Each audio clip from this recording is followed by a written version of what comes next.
Congress, I have the high privilege, the distinct honor of presenting to you the President of the United States.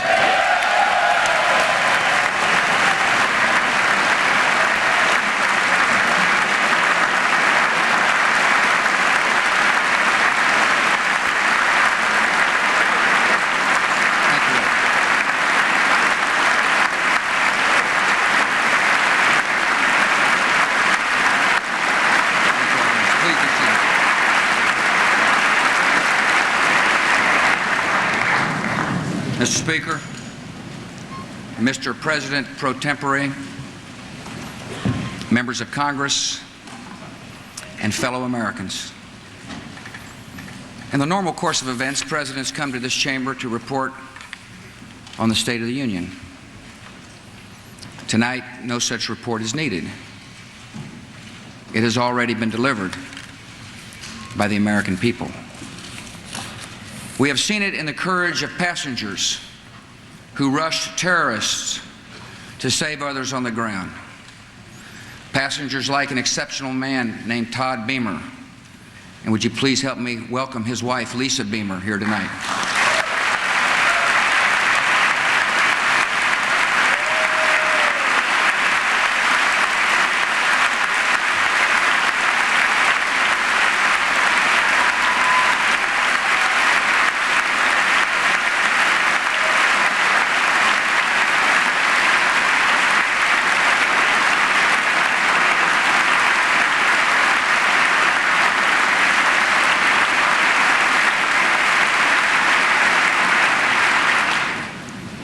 We have seen the state of our union in the endurance of rescuers working past exhaustion.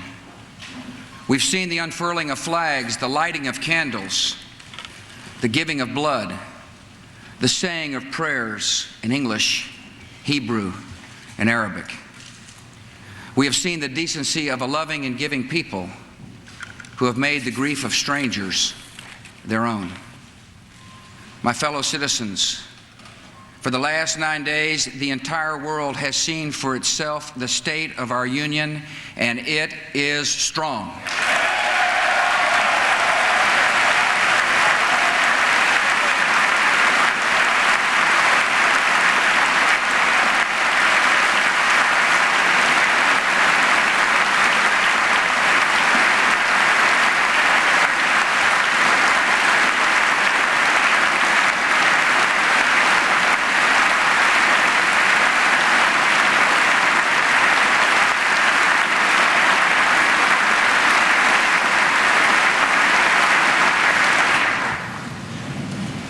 Tonight, we are a country awakened to danger and called to defend freedom. Our grief has turned to anger, and anger to resolution. Whether we bring our enemies to justice or bring justice to our enemies, justice will be done.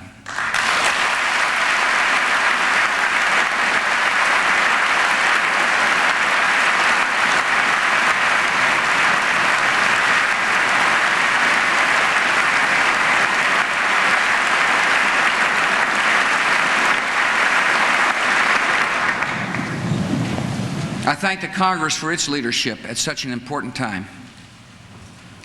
All of America was touched on the evening of the tragedy to see Republicans and Democrats join together on the steps of this Capitol, singing "God Bless America."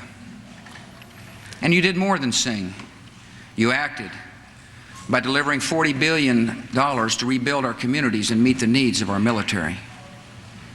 Speaker Hassert, Minority Leader Gephardt, Majority Leader Daschle, and Senator Lott, I thank you for your friendship, for your leadership, and for your service to our country.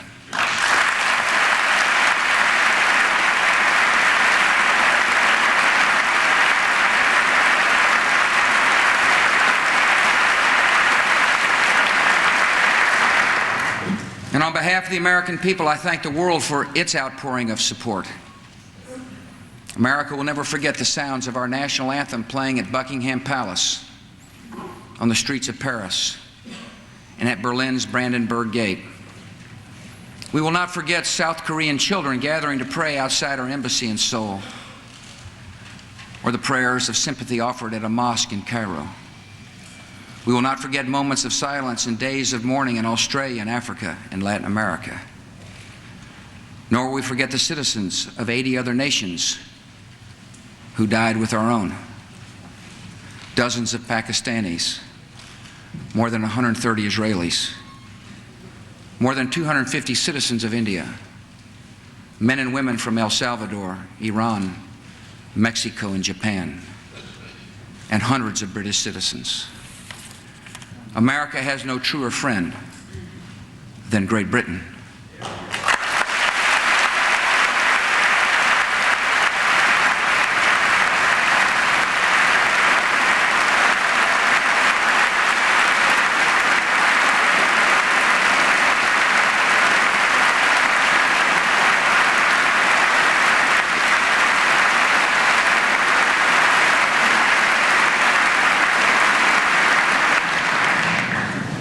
Once again, we are joined together in a great cause.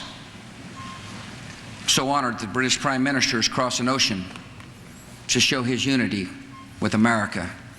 Thank you for coming, friend.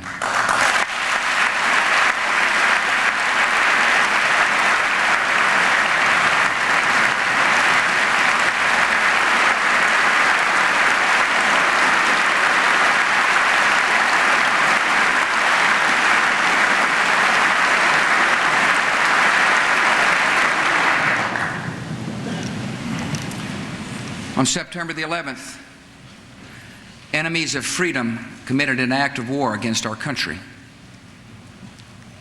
Americans have known wars, but for the past 136 years, they have been wars on foreign soil, except for one Sunday in 1941. Americans have known the casualties of war, but not at the center of a great city on a peaceful morning. Americans have known surprise attacks, but never before on thousands of civilians. All of this was brought upon us in a single day, and night fell on a different world, a world where freedom itself is under attack. Americans have many questions tonight. Americans are asking, who attacked our country? The evidence we have gathered all points to a collection of loosely affiliated terrorist organizations known as Al-Qaeda. They are some of the murderers indicted for bombing American embassies in Tanzania and Kenya, and responsible for bombing the USS Cole. Al-Qaeda is to terror what the mafia is to crime, but its goal is not making money. Its goal is remaking the world and imposing its radical beliefs on people everywhere. The terrorists practice a fringe form of Islamic extremism that has been rejected by Muslim scholars and the vast majority of Muslim clerics, a fringe movement that perverts the peaceful teaching of Islam. The terrorist directive commands them to kill Christians and Jews, to kill all Americans, and make no distinctions among military and civilians, including women and children.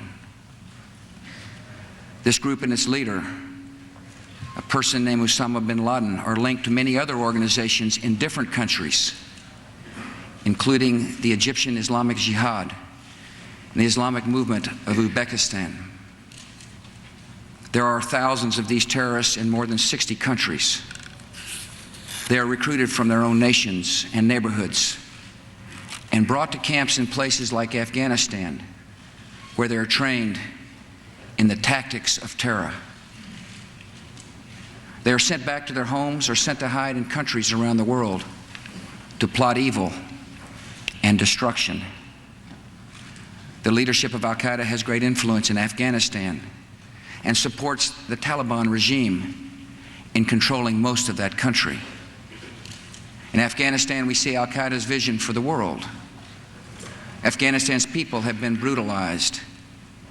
Many are starving, and many have fled. Women are not allowed to attend school. You can be jailed for owning a television. Religion can be practiced only as their leaders dictate. A man can be jailed in Afghanistan if his beard is not long enough. The United States respects the people of Afghanistan. After all, we are currently its largest source of humanitarian aid, but we condemn the Taliban regime.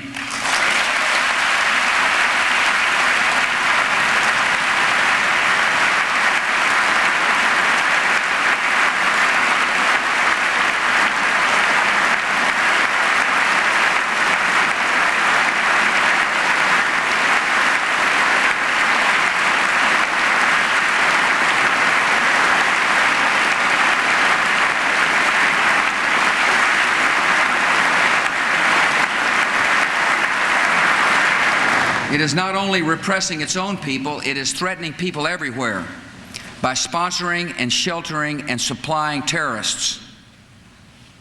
By aiding and abetting murder, the Taliban regime is committing murder. And tonight, the United States of America makes the following demands on the Taliban. Deliver to United States authorities all the leaders of Al-Qaeda who hide in your land.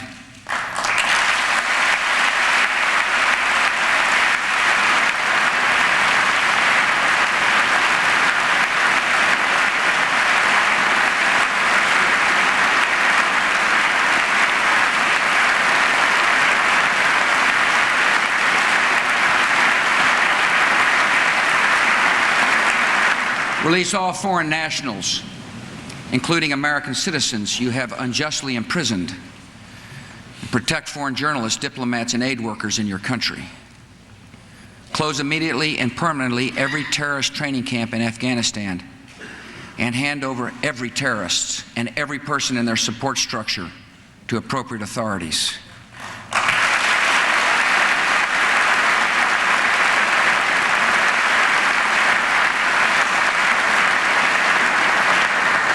Give the United States full access to terrorist training camps so we can make sure they are no longer operating. These demands are not open to negotiation or discussion.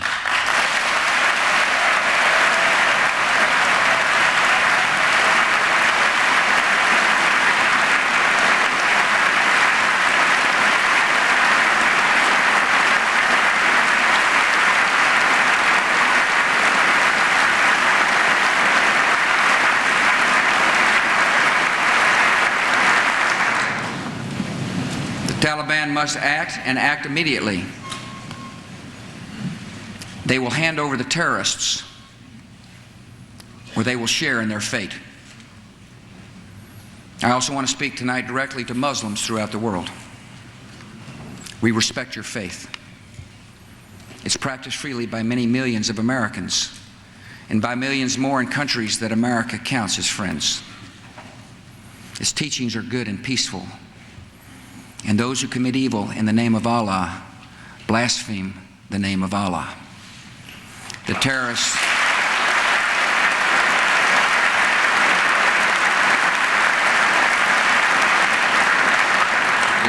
are traitors to their own faith, trying in effect to hijack Islam itself. The enemy of America is not our many Muslim friends. It is not our many Arab friends. Our enemy is a radical network of terrorists and every government that supports them.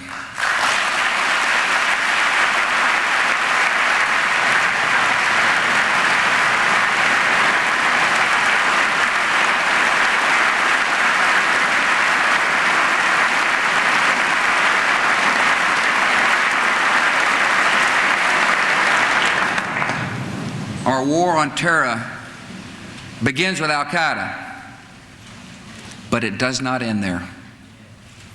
It will not end until every terrorist group of global reach has been found, stopped, and defeated.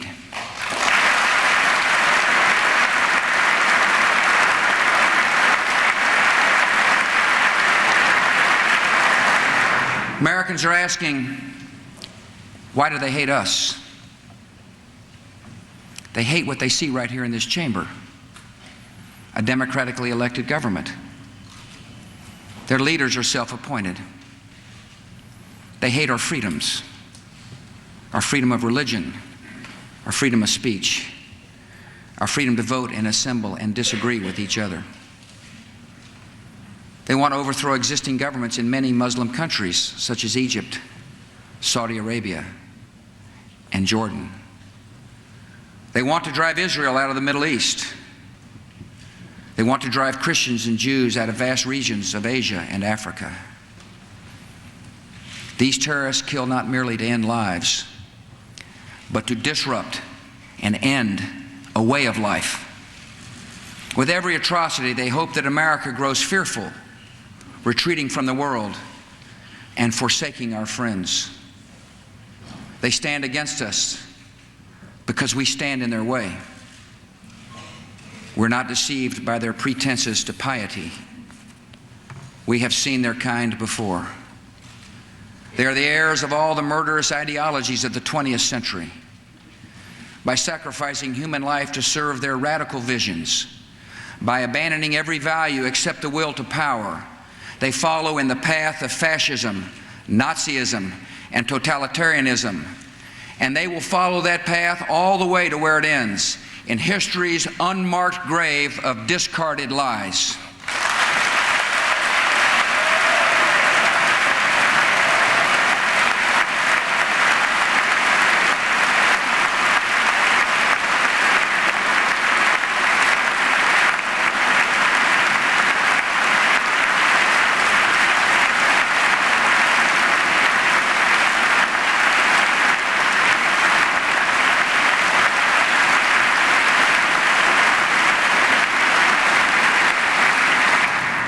Americans are asking, how will we fight and win this war? We will direct every resource at our command, every means of diplomacy, every tool of intelligence, every instrument of law enforcement, every financial influence, and every necessary weapon of war to the disruption and to the defeat of the global terror network. Now, this war will not be like the war against Iraq a decade ago, with a decisive liberation of territory and a swift conclusion. It will not look like the air war above Kosovo 2 years ago, where no ground troops were used and not a single American was lost in combat. Our response involves far more than instant retaliation and isolated strikes. Americans should not expect one battle, but a lengthy campaign, unlike any other we have ever seen. It may include dramatic strikes visible on TV and covert operations, secret even in success. We will starve terrorists of funding, turn them one against another, drive them from place to place, until there is no refuge or no rest. And we will pursue nations that provide aid or safe haven to terrorism.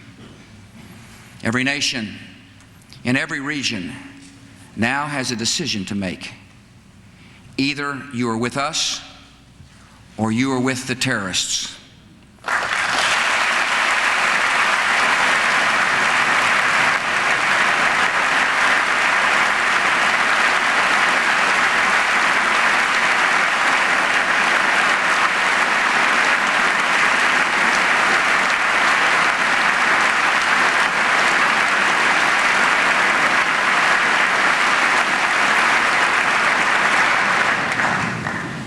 From this day forward, any nation that continues to harbor or support terrorism will be regarded by the United States as a hostile regime. Our nation has been put on notice. We're not immune from attack. We will take defensive measures against terrorism to protect Americans. Today, dozens of federal departments and agencies, as well as state and local governments, have responsibilities affecting Homeland security. These efforts must be coordinated at the highest level. So tonight I announced the creation of a cabinet-level position reporting directly to me the Office of Homeland Security.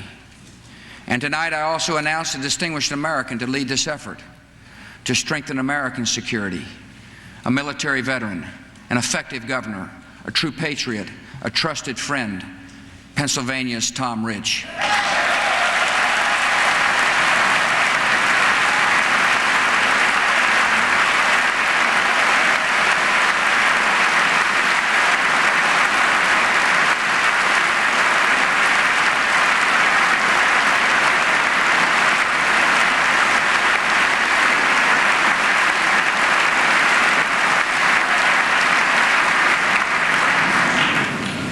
He will lead, oversee, and coordinate a comprehensive national strategy to safeguard our country against terrorism and respond to any attacks that may come.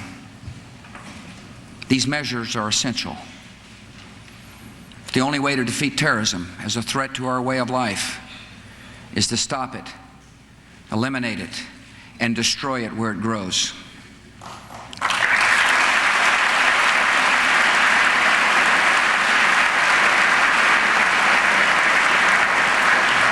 Many will be involved in this effort, from FBI agents to intelligence operatives to the reservists we have called to active duty. All deserve our thanks, and all have our prayers. And tonight, a few miles from the damaged Pentagon, I have a message for our military. Be ready. I've called the armed forces to alert, and there is a reason. The hour is coming when America will act, and you will make us proud.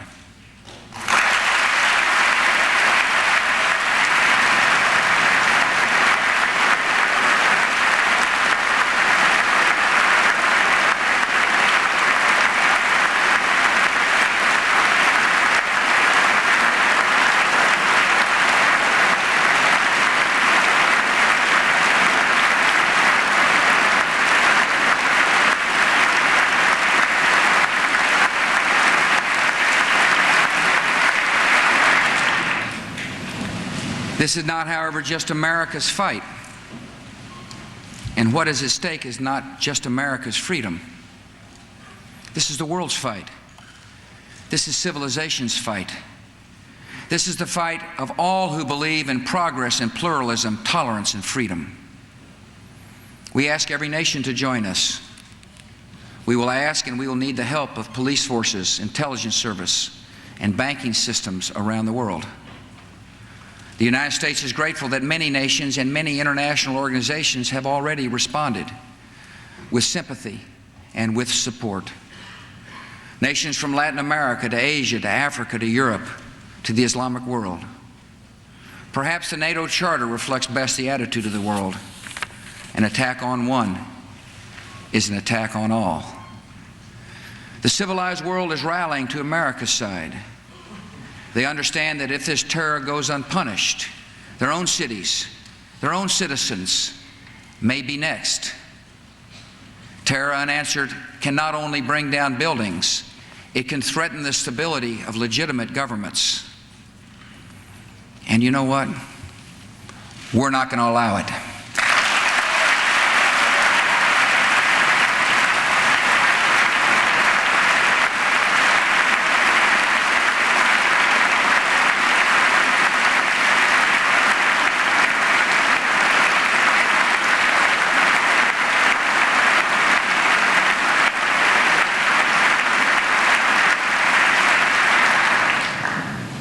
Americans are asking what is expected of us. I ask you to live your lives and hug your children. I know many citizens have fears tonight, and I ask you to be calm and resolute, even in the face of a continuing threat. I ask you to uphold the values of America and remember why so many have come here. We're in a fight for our principles, and our first responsibility is to live by them.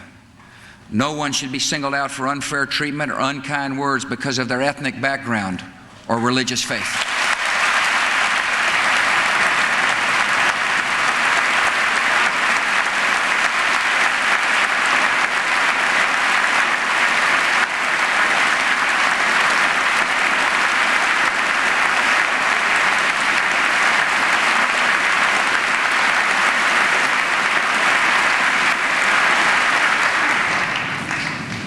I ask you to continue to support the victims of this tragedy with your contributions. Those who want to give can go to a central source of information, libertyunites.org, to find the names of groups providing direct help in New York, Pennsylvania, and Virginia. The thousands of FBI agents who are now at work in this investigation may need your cooperation, and I ask you to give it. I ask for your patience with the delays and inconveniences that may accompany tighter security, and for your patience in what will be a long struggle. I ask your continued participation and confidence in the American economy. Terrorists attacked a symbol of American prosperity. They did not touch its source. America is successful because of the hard work and creativity and enterprise of our people. These were the true strengths of our economy before September 11th, and they are our strengths today.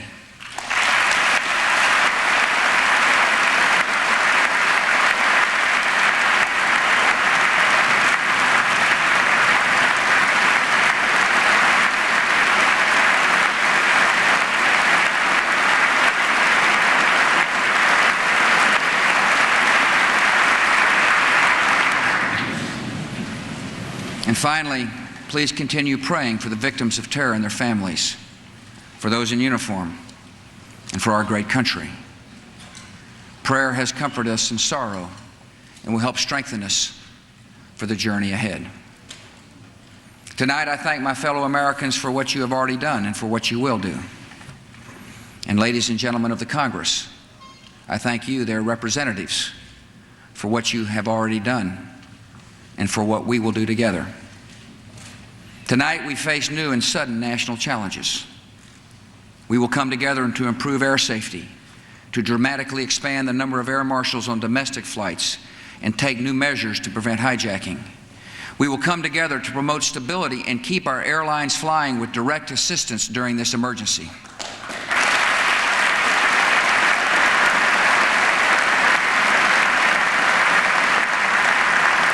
We will come together to give law enforcement the additional tools it needs to track down terror here at home.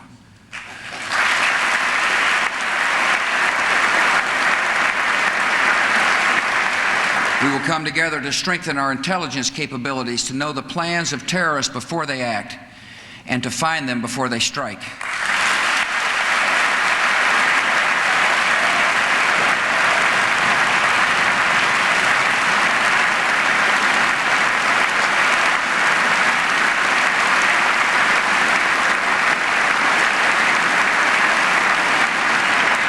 We will come together to take active steps that strengthen America's economy and put our people back to work. Tonight we welcome two leaders who embody the extraordinary spirit of all New Yorkers, Governor George Pataki and Mayor Rudolph Giuliani.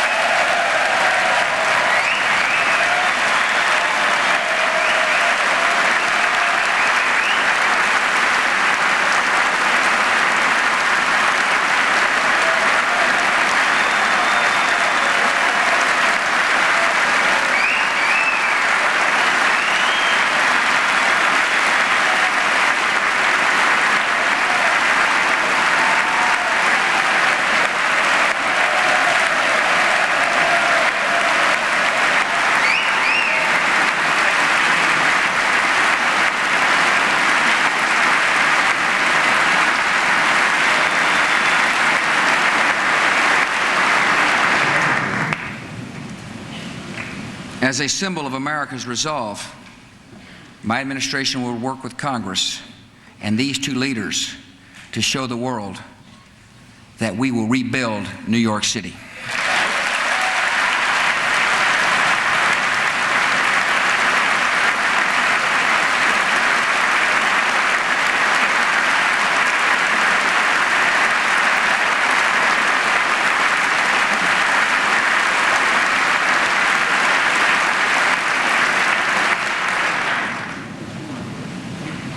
After all that has just passed, all the lives taken and all the possibilities and hopes that died with them, it is natural to wonder if America's future is one of fear.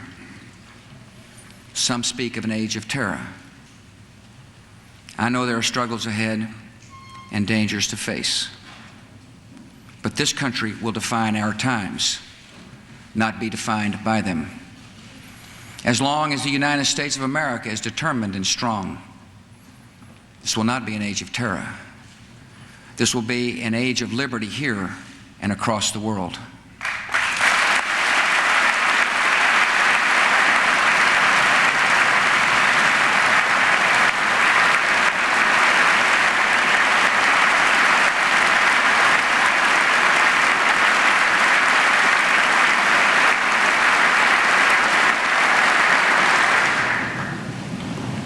Great harm has been done to us. We have suffered great loss. And in our grief and anger, we have found our mission and our moment. Freedom and fear are at war. The advance of human freedom, the great achievement of our time and the great hope of every time, now depends on us. Our nation, this generation, will lift a dark threat of violence from our people and our future. We will rally the world to this cause by our efforts, by our courage. We will not tire, we will not falter, and we will not fail.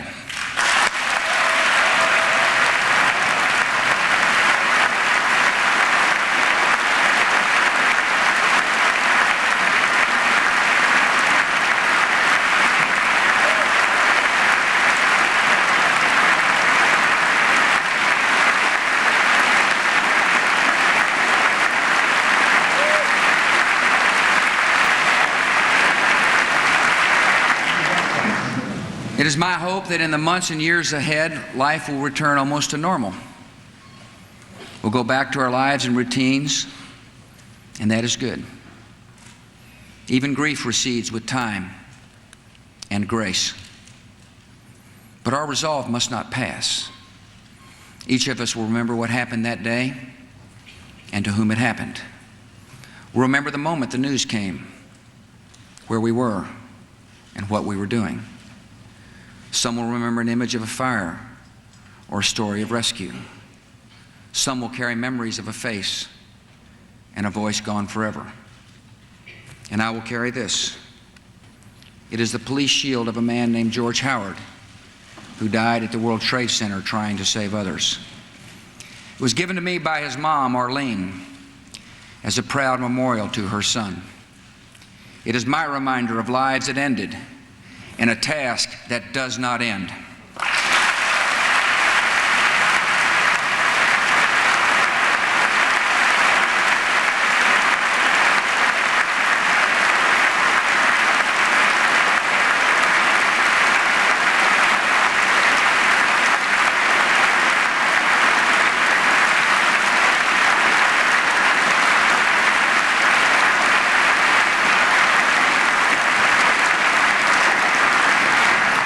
I will not forget the wound to our country and those who inflicted it. I will not yield. I will not rest. I will not relent in waging this struggle for freedom and security for the American people. The course of this conflict is not known, yet its outcome is certain. Freedom and fear, justice and cruelty have always been at war. And we know that God is not neutral between them. Fellow citizens,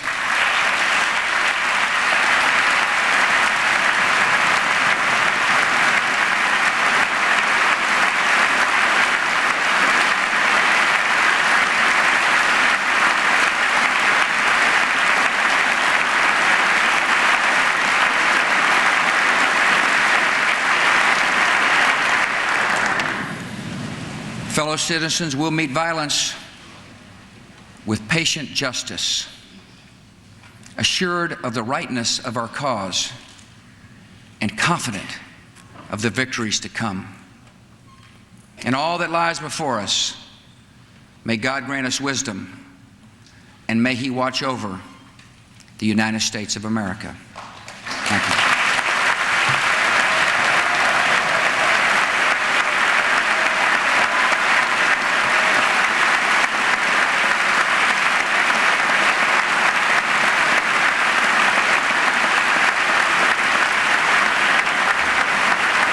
Making his fourth primetime appearance as president, the president, some Americans don't know all that well yet, came to the House chamber tonight armed with language that soared at times, speaking directly to a worried nation in a city under heavy security at a time unprecedented in American history. He has been handed the greatest single one-day disaster in the history of the Republic. And George W. Bush tonight spoke to the American people and told them what he plans to do about it. He's embracing now both Senate leaders. In a short time, we will hear from Daschle and Lott in what is being called the joint response to the president's remarks. It'll be, of course, in complete and total agreement with what the president has laid out tonight. The president receiving the appropriate warm welcome from both sides of the aisle tonight. Justices of the Supreme Court, Justice Thomas, Justice Scalia, that's Senator Nichols behind him, Justice O'Connor, Chief Justice Rehnquist, his Secretary of State, Treasury, Defense. I'm joined by Newsweek journalist Howard Fineman. Howard, your opinion? He met the moment. He said our generation must, and that he will. And I think he backed that up all the way from beginning to end. He talked about the need to do justice. He made the demands. He bucked up the American people. He met the moment, and that was what was required of him by history in the country, and I don't think there's any question that he was up to it tonight. This was, if I'm allowed, this was a tough speech to make it through. He made it. This is a crushingly sad topic for this country. Well, Brian, I think that while the Bush family is famous for its emotion, it was important for him tonight, I think he felt, to be strong, to be the shield. I thought that that shield that he held up was a symbol of how he views what he must do, a symbol of authority and protection. And it's as good a metaphor for that speech and for his role as you could find at this time. Presidents, Howard, are shaped by the events they are handed in office. Some of them complete four-year terms and never, ever have to step up to a national or international crisis.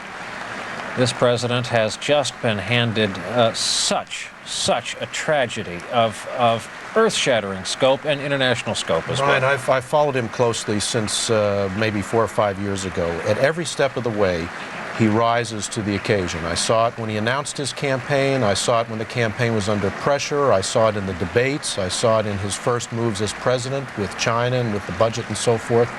They practiced this speech for a long time. It was written very carefully.